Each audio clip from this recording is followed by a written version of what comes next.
and give your attention to Carlos. Okay. I know that many of you, at least one time, have ordered a pizza. But I don't think many of you realize how dangerous or difficult it is to be a driver for a pizzeria. And I'm here to tell you a bit about that. Well, first off, I'll tell you something positive. Well, you get pizza. Obviously, you drive your own car.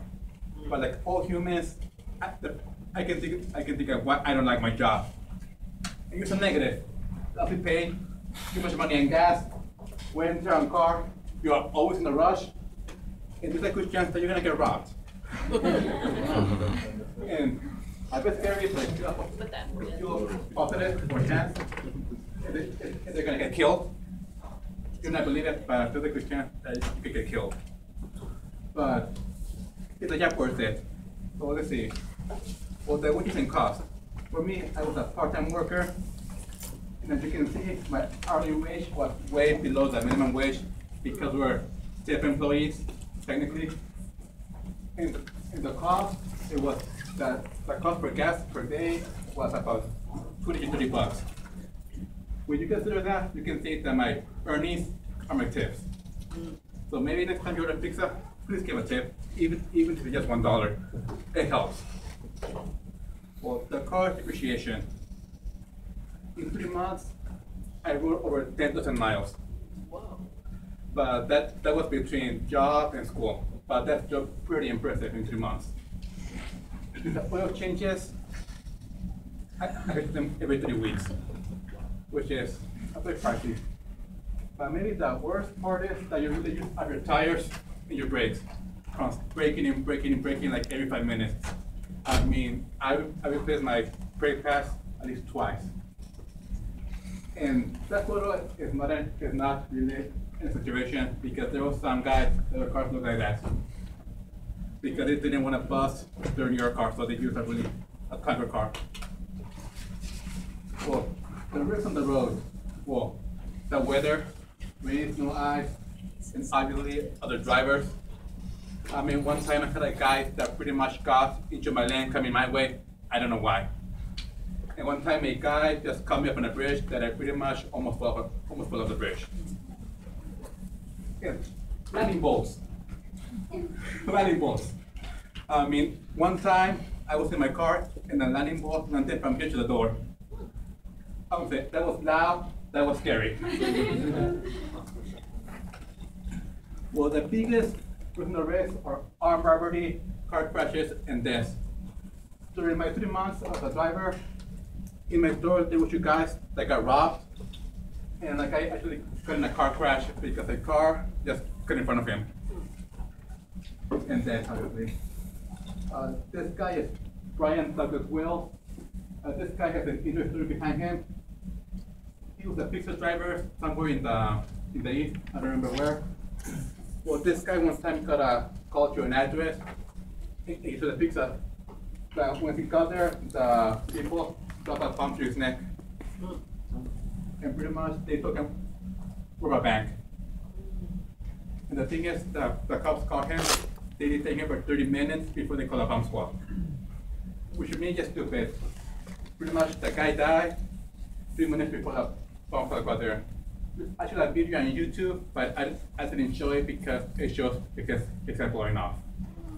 So the video's on YouTube, just go pizza guy, bomb to neck, something along those lines, and it will appear. But his case is also a bit of a mystery because some people say that he was actually involved in the plot to rob the bank. Like it was his idea to strap bomb to his neck, but like, it was never. But he never knew it was a real bomb. But nobody knows. The guy is dead, so nobody knows. Actually, the movie 30 Minutes or Less is loosely based off him. With other incidents, he goes to the phone online. In New Jersey, in 1997, 2 boys called 5 pizzerias before they found a store that would deliver to the area. Well, when the terrorists got there, they stole the money, the pizza, and they killed them. I mean, in Oklahoma, same thing, California, same thing. And recently in New Orleans, there was a Papa John's store that got 2 robberies within 24 hours. One of them was doing the night deposit in the bank, so that time they run out with a few $1,000s. And why are the things a risk? Well, as a new driver, I can see that thing that hate the most is this right here, the car top. Why do we hate it? Pretty much is, I'm a driver, I have money. In the night, it glows. I mean, at night I cannot see you already, but you can see me. I mean, the thing is, we don't get paid for this advertisement we do. We don't get paid, which is not fair. I mean, I feel that if I actually have this on my car, I should get at least $20 per day for having it there. But I don't. Okay. Why am I telling you this? Well, like I said earlier, please give more money. I mean, there's like some unofficial standard that we drivers have. No matter how small the order, give at least 2 or at least 1. It helps. And if it's more than 50, give $5. If I get to make you trips to my car because you have so many stuff, give at least $5. Once it goes above 100, they should 10%. I mean, if you order 300, give 30. In that one time, I took $30 of pizza and I only got $5. I mean, 300 worth of pizza and I got $5. Wow. Very disappointing. Well, I got some fun, interesting facts and some advice. One fun fact that I learned while driving is that there's like some form of demographic to the orders. I found out that if a person orders a Sprite, almost a lot of time it was an African American customer. Really, that's true. Wow.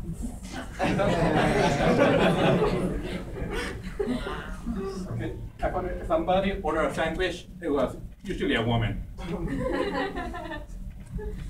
I don't know if you know it, but you can actually have barbecue sauce added to your pizza. And what that happened, it was obviously a guy. Yeah. Well, some interesting fact is some people do not know their own address. I mean, one time I took a delivery to a apartment complex. There was about 20 buildings. And pretty much, I got to the apartment complex, I was looking for the building. I looked twice, couldn't find it. I looked again, I couldn't find it. I called the guy, it's the first building. So I went back, I looked for it, couldn't find it. I called again, please come outside. He came outside. His mistake was he gave me the address alley complex, not his building. So I spent there 1 hour. Some advice, if you order a night, please turn your porch light on. It helps. And if you become a driver, there's a good chance that you start smoking. Really. At my store, some new guys never smoked before, but almost every driver smoked there, so they picked it up. And my advice, if this is your first time ordering a pizza, please go to the store and not by phone, because we won't be able to help you that much. I mean, we won't be able to help you because there's just some communication errors. 1 minute. Okay, that's pretty much all I have. Yeah, that's all I have. So, any quick questions? Good job.